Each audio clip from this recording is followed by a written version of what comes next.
Bonsoir, Monsieur Mbelou. Bonsoir, monsieur Etienne Ngando. Bienvenue sur Congo.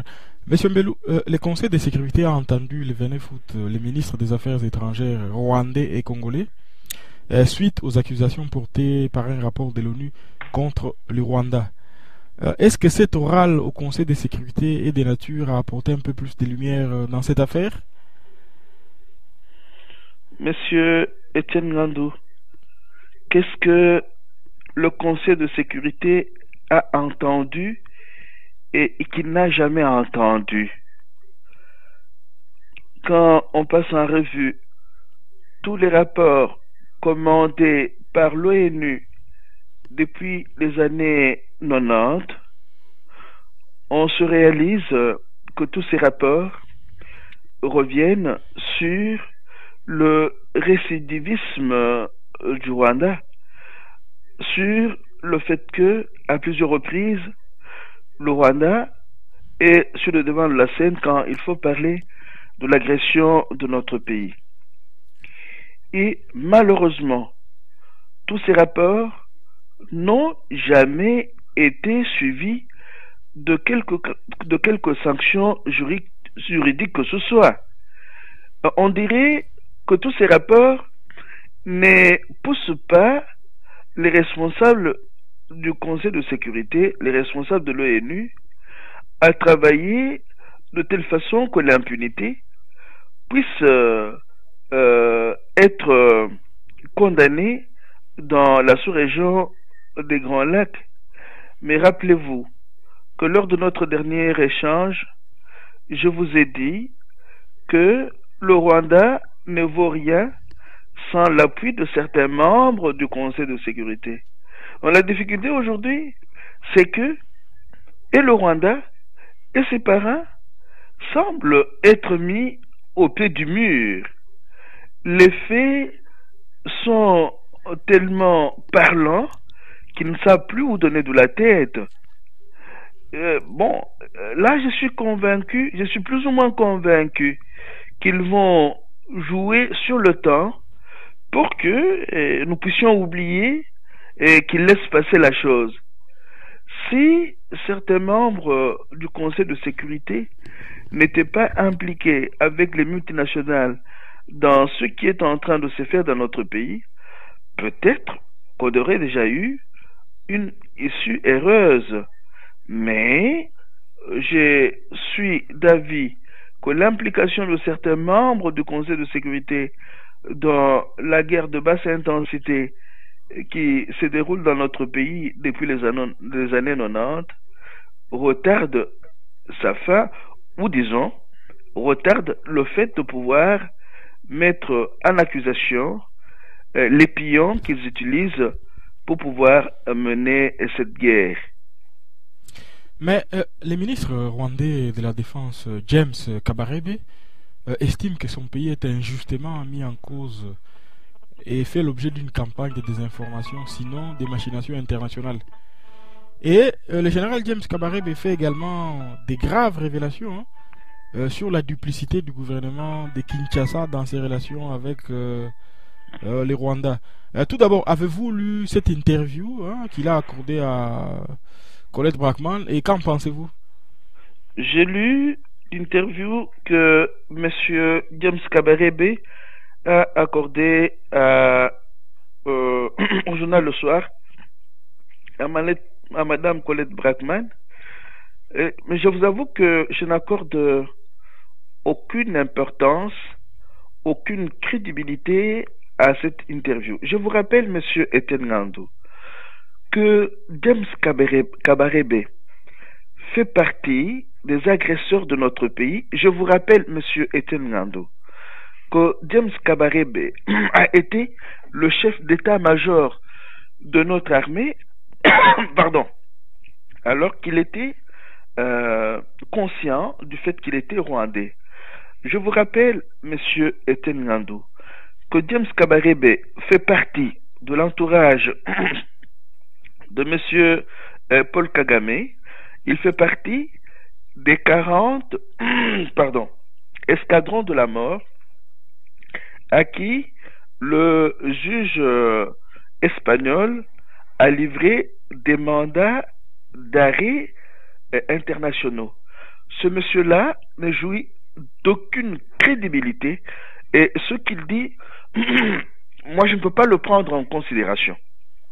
Cela étant, à travers cette interview dont nous parlons, à mon niveau, à mon sens, il révèle tout simplement qu'il y a un travail qui se fait depuis toujours entre le gouvernement du Rwanda et certains gouvernants de Kinshasa.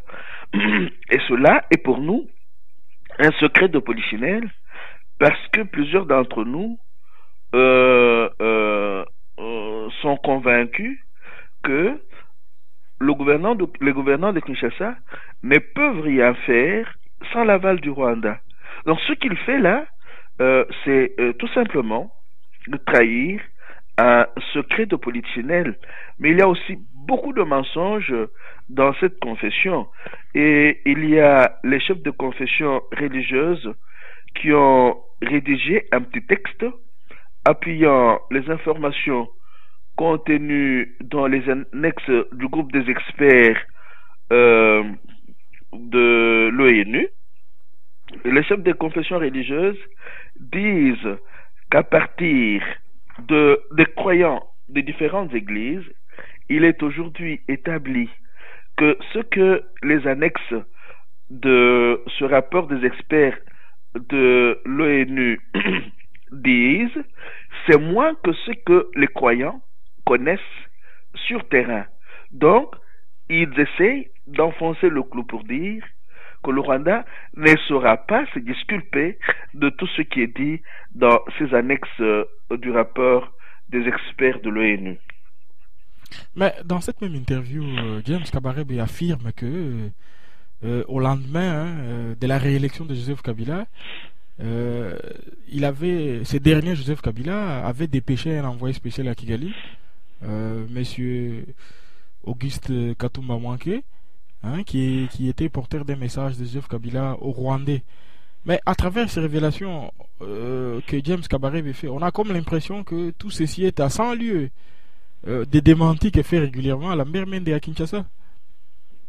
Mais Lambert Mende, comme James Kabarebe et les autres à qui vous faites allusion, sont des menteurs. Ils essaient de nous rouler dans la farine pour que nous puissions croire dans leurs mensonges, même si, comme je venais de vous le dire, tout ce que ces gens-là disent aujourd'hui ne sont que des secrets de polichinelle. Certains d'entre nous, les plus avertis, sont au courant de tout ce qui se passe entre le Rwanda et le Congo. Et M. Lambert Mende, dont vous parlez, est un ex-membre du RCD Goma. Le RCD Goma, qui est une rébellion qui avait été montée de toutes pièces par le Rwanda, juste après que Laurent Désiré Kabila ait demandé que les Rwandais qui les avaient accompagnés dans la chasse orchestrée contre M. Mobutu puissent rentrer chez eux. Vous voyez, ce sont les oiseaux du même plumage. Ils ne disent pas la vérité, ils savent comment ils recourent tous au mensonge pour pouvoir tirer profit de cette guerre d'agression imposée à notre pays depuis les années 90. Et pour enfoncer les clous, les Rwandais viennent d'annoncer officiellement ce vendredi 31 août les retraits de l'Est du Congo d'environ 280 de ces soldats qui étaient basés. Or, nous savons, Kinshasa, par la voix de Mende, dit régulièrement, affirme qu'il n'y a aucun soldat rwandais sur le sol congolais. Monsieur, pourquoi les Rwandais annoncent-ils aujourd'hui, à grand renfort de publicité, cette information? Mais regardez ce qui se passe. Et c'est là que nous nous rendons compte que et les gouvernants de Kinshasa et les gouvernants du Rwanda cherchent à tout prix à pouvoir nous rouler dans la farine. Regardez M. Etienne Nando. Les 2 bataillons qui vont être retirés de notre pays ce week-end, ils sont restés depuis 2009. Donc, ces bataillons ont passé au moins 3 ans dans notre pays et le gouvernement de Kinshasa classifie ce séjour indu dans notre pays parmi les secrets défense. Vous voyez, c'est encore un témoignage éloquent du fait que et le gouvernement de Kinshasa et le gouvernement du Rwanda travaillent main dans la main. Mais M. Etienne Ngando, c'est pendant qu'ils annoncent que ces 2 bataillons vont pouvoir retourner au Rwanda que James Kabarebe et les autres disent qu'ils n'ont pas leurs militaires sur notre sol. Vous voyez jusqu'où peut aller le mensonge. Et qu'est-ce que ces militaires ont fait chez nous pendant plus de 3 ans? Est-ce crédible que demain, quand ces militaires seront retournés au Rwanda, on puisse continuer à soutenir la thèse selon laquelle il faudrait qu'ils reviennent encore pour chasser les FDLR? Donc, M. Etienne Ngandou, vous voyez jusqu'où nous avons été traînés dans la boue par la complicité entre les gouvernants du Rwanda et les gouvernants de Kinshasa. C'est une complicité qui a créé une mort permanente sur notre sol et une complicité pour laquelle, un jour ou l'autre, ces gouvernants devront répondre de leur forfait. Mais quand Lambert Mende, porte-parole du gouvernement de Kinshasa, par rapport à cette annonce du Rwanda, il parle des troupes non autorisées. Tandis que le ministre de la Défense estime de son côté que la présence rwandaise ne se justifiait plus. Donc une manière implicite de reconnaître que les autorités congolaises étaient au courant de cette présence. Mais finalement, par rapport à toute cette situation, on se pose la question, à quel jeu joue le gouvernement de Kinshasa finalement? Monsieur Etienne Ngando, rappelez-vous qu'après le retrait officiel de ces militaires rwandais qui étaient venus chez nous en 2009, certains compatriotes ont crié sur tous les toits pour dire que les Rwandais n'étaient jamais partis, qu'ils étaient encore restés chez nous. Et ce sont ces compatriotes qui disaient la vérité, qui ont été qualifiés de menteurs et ils ont été qualifiés de tous les noms d'oiseaux.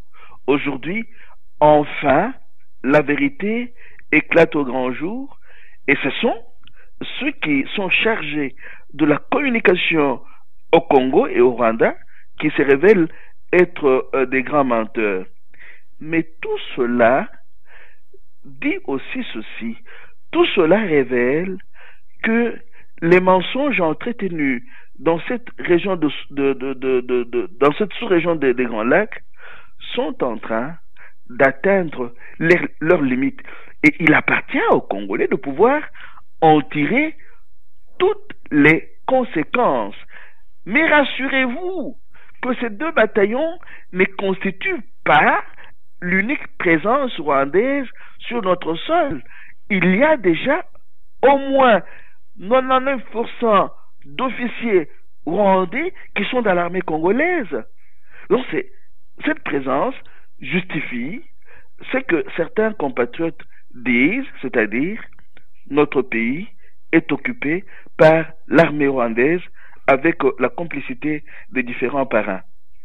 Mais par cette démarche de communication du Rwanda de vouloir mettre Kinshasa dans l'embarras, n'est-ce pas Kinshasa lui-même qui tombe dans son propre piège en usant constamment du mensonge sur cette question? Vous savez, regardez, quand il révèle aujourd'hui qu'il y avait 2 bataillons de l'armée rwandaise chez nous, je n'ai pas, en tout cas peut-être que j'ai été distrait, je n'ai pas vu beaucoup de nos compatriotes faire cas de cette présence rwandaise chez nous. C'est-à-dire que et les gouvernants rwandais et les gouvernants congolais sont plus ou moins conscients du fait que nous allons bientôt oublier. Nous ne parlerons plus de cette histoire-là. Donc nous allons faire comme si cette occupation était imaginaire. Donc il y a quand même quelque chose qui ne marche pas très bien dans le chef des compatriotes qui estime, qui travaille pour le changement, mais qui ne saute pas sur des cas de mensonges aussi criants que celui qui vient d'être révélé dernièrement pour pouvoir conjuguer les efforts et mettre fin et travailler à la fin de cette occupation. Donc, les faits se sont tellement accumulés que nous devons pouvoir travailler là-dessus, un, pour ne plus croire en quoi que ce soit que diraient les gouvernants de Kinshasa, deux, pour voir dans quelle mesure nous mettre ensemble comme un seul homme, renverser les rapports de force et demander à ces occupants de notre pays de pouvoir retourner chez eux. Je parle bien du renversement des rapports de force. Tant que les rapports de force nous seront défavorables, ces messieurs vont poursuivre leur jeu, ils vont poursuivre leur moquerie, ils vont poursuivre le marché qu'ils mènent avec leurs parrains, les multinationales qui pillent de manière éhontée les matières premières de notre pays. Mais pour parler de la gestion de cette question par les Congolais, ne pensez-vous pas que si les médias de Kinshasa n'abordent pas tellement cette question en profondeur, c'est parce qu'elle est souvent classée secret défense et les médias s'autocensurent et ne veulent pas en parler? Là, vous avez complètement raison. Les médias de Kinshasa s'autocensurent. Et aujourd'hui, il y a une erreur que nous sommes en train de commettre, et surtout une erreur que commettent ces médias-là, c'est de pouvoir s'en prendre au Rwanda et à Paul Kagame et d'oublier les gouvernants de Kinshasa qui travaillent constamment, main dans la main, avec les gouvernants du Rwanda. Donc aujourd'hui, comme ces gouvernants sont tombés dans l'illégalité et l'illégitimité, ils voudraient, par les accusations portées contre le Rwanda, récupérer cette légitimité et cette légalité perdue après leur coup d'État, le coup d'État qui a été fait après les élections de novembre et décembre 2011. Il y a ce petit jeu-là qui est en train de se mener, et il y a ce petit piège-là dans lequel beaucoup de médias de Kinshasa sont tombés, et je dirais même une bonne partie de nos populations.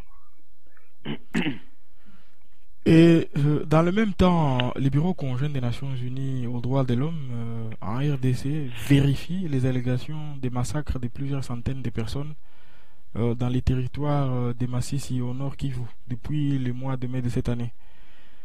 Cette annonce, bon, elle ne tourne plus, c'est un énième massacre dans cette partie de la République. On a comme l'impression que les systèmes des Nations... Bon, les Nations Unies sont là, mais ils ne sont pas... La MONUSCO n'est pas efficace. Elle se contente de dénoncer. Hein? Qu'est-ce que vous pensez de cette situation? Parce que les populations semblent totalement abandonnées à elles-mêmes. Monsieur Etienne Nando, la MONUSCO ne peut rien faire pour nos populations. La MONUSCO participe de la guerre d'agression contre le pays. Nous ne le dirons jamais assez.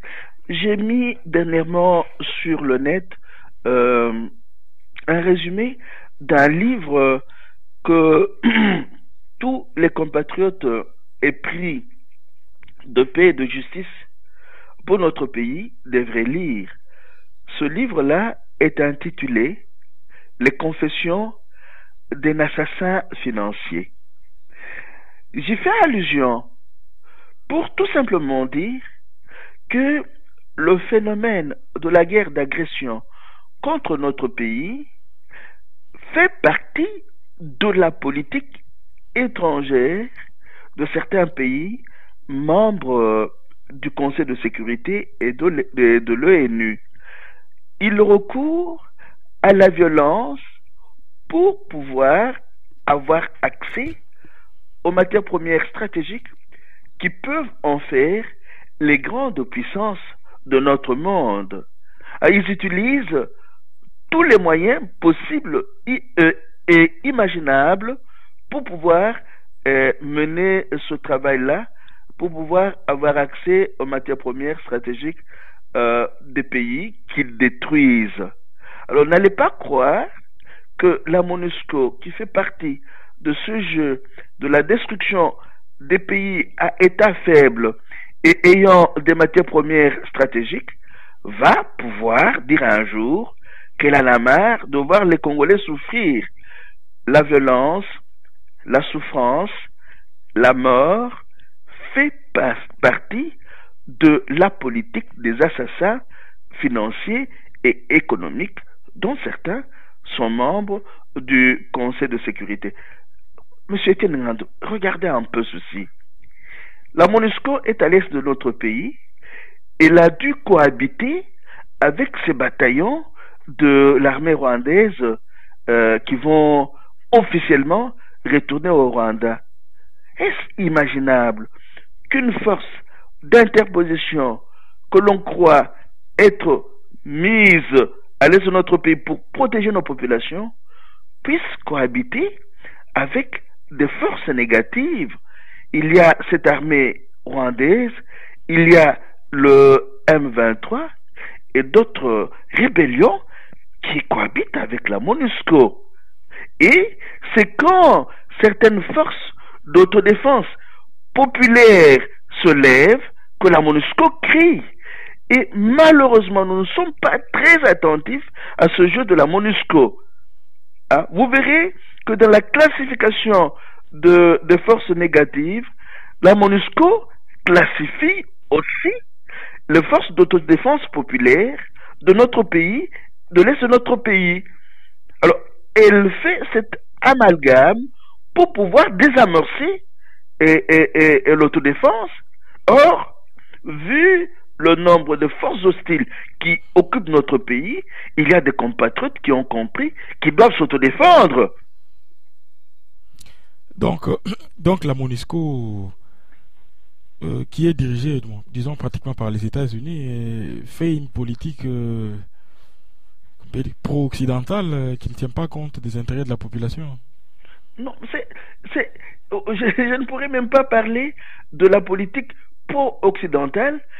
La MONUSCO fonctionne comme les maîtres du monde voudraient qu'elle fonctionne afin qu'ils en tirent le maximum de dividendes et de profits. Hein? C'est une des forces auxquelles ces maîtres du monde recourent pour pouvoir subjuguer les États affaiblis comme le nôtre. Bon, en tout cas, les faits allégués ici semblent quand même assez graves, puisque les systèmes des Nations Unies parlent, ils disent que la brutalité même de ces tueries dépasse l'entendement. Dans certains cas, les attaques contre les civils pourraient constituer des crimes contre l'humanité. C'est ce que le responsable des Nations Unies pour les droits de l'homme a déclaré. Bon, on a comme l'impression que c'est déjà entendu et que pour le cas du Congo, cela ne changerait rien sur le terrain, puisque il semble qu'il n'y ait pas une véritable volonté politique au niveau international de mettre fin à cette situation. Monsieur Etienne Ngandou, il n'y a pas et il n'y aura jamais de volonté politique si les rapports de force ne changent pas sur terrain en notre faveur. C'est-à-dire, tant que nos masses populaires ne pourront pas devenir les actrices de la refondation de l'État, les actrices du changement véritable chez nous, tant que nous n'aurons pas des minorités organisées qui travaillent avec ces masses populaires pour ce renversement des rapports de force, personne ne le fera à notre place, même pas le Conseil de sécurité. Monsieur Etienne Ngandou, essayez d'ouvrir vos yeux et vos oreilles à tout ce qui se passe, surtout ce qui se passe à travers le monde aujourd'hui.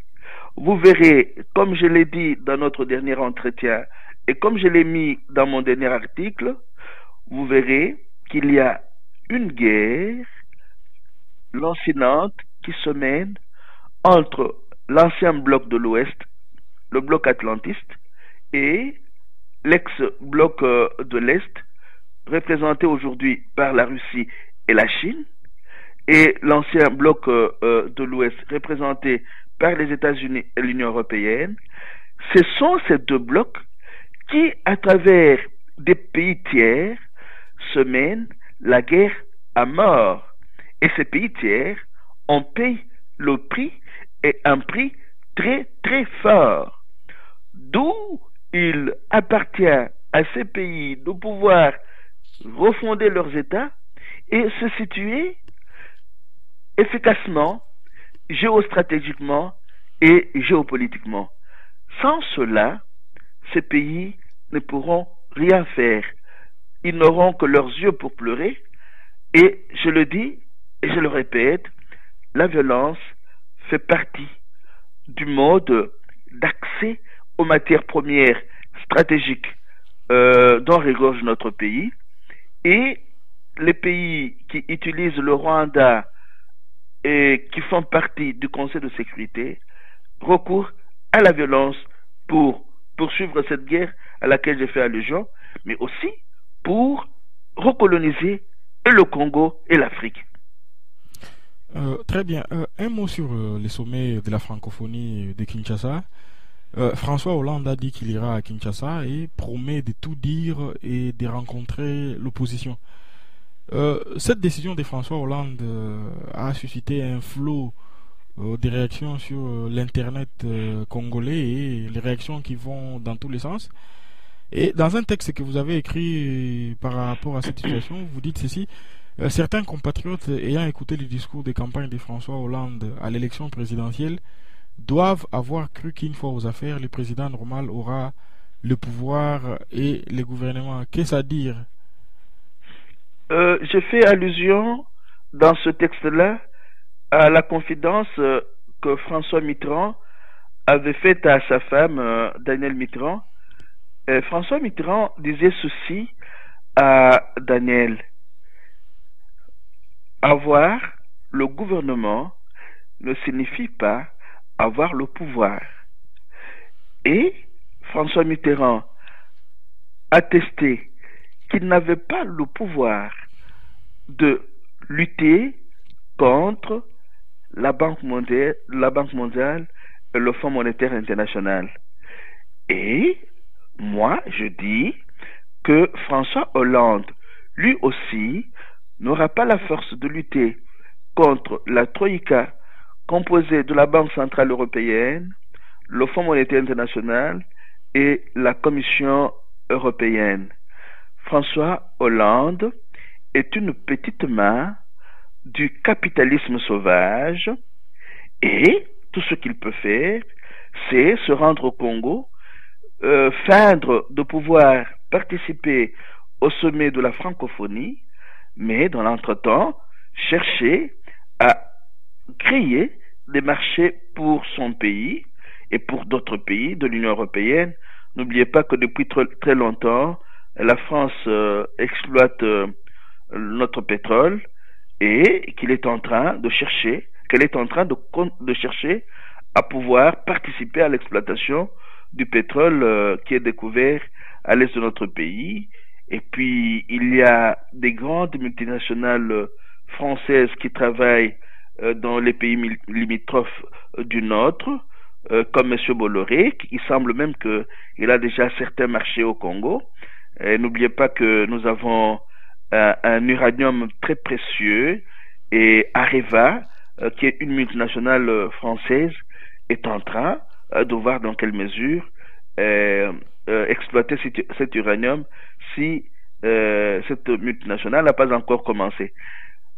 Nous devons pouvoir rompre avec ces idées liées au poids de l'hégémonie culturelle occidentale sur nos esprits, ces idées qui nous font croire que la France, comme beaucoup d'autres pays occidentaux, sont des vieilles démocraties et que leur travail c'est de pouvoir être les missionnaires de la démocratie et des droits de l'homme. Non.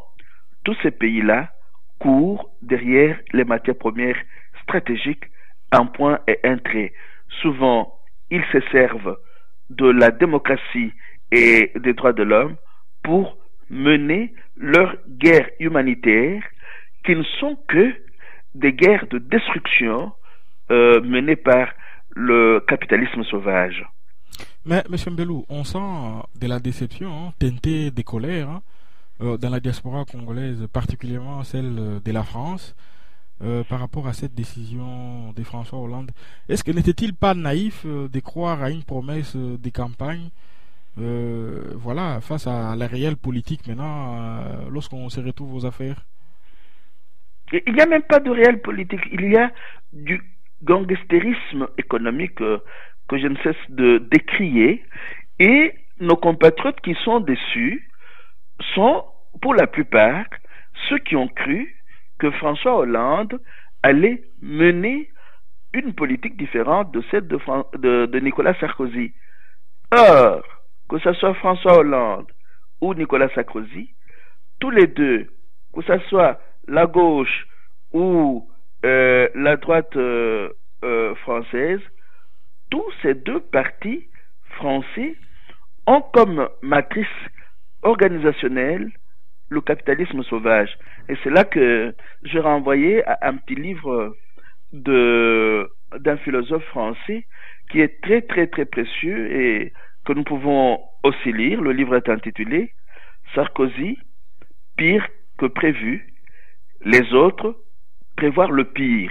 Alain Badiou, un bon philosophe, un bon intellectuel subversif et un bon prophète, nous a prévenu qu'avec François Hollande, ça ne sera pas mieux qu'avec Nicolas Sarkozy. Je pense que nous avons aussi le défaut de ne pas beaucoup nous instruire. J'estime que le poids de l'ignorance pèse sur nos appréciations de toutes ces petites mains du capital sauvage. Mais quelles leçons tirer de cette situation? Parce que hier, c'était Barack Obama sur lequel énormément des Congolais avaient placé leur espoir, pensant qu'avec lui, finalement, la démocratie allait éclore au Congo. Voilà maintenant que, avec François Hollande, c'est une nouvelle déception. Quelles leçons globalement on doit tirer de cette situation? Nous devons compter sur nous-mêmes finalement. Je ne parlerai pas de déception. Je parlerai simplement d'une reconversion à laquelle nous devons pouvoir participer. Nous devons reconvertir nos esprits et nos cœurs, faire ce que nous appelons assez régulièrement le déformatage de nos esprits et de nos cœurs.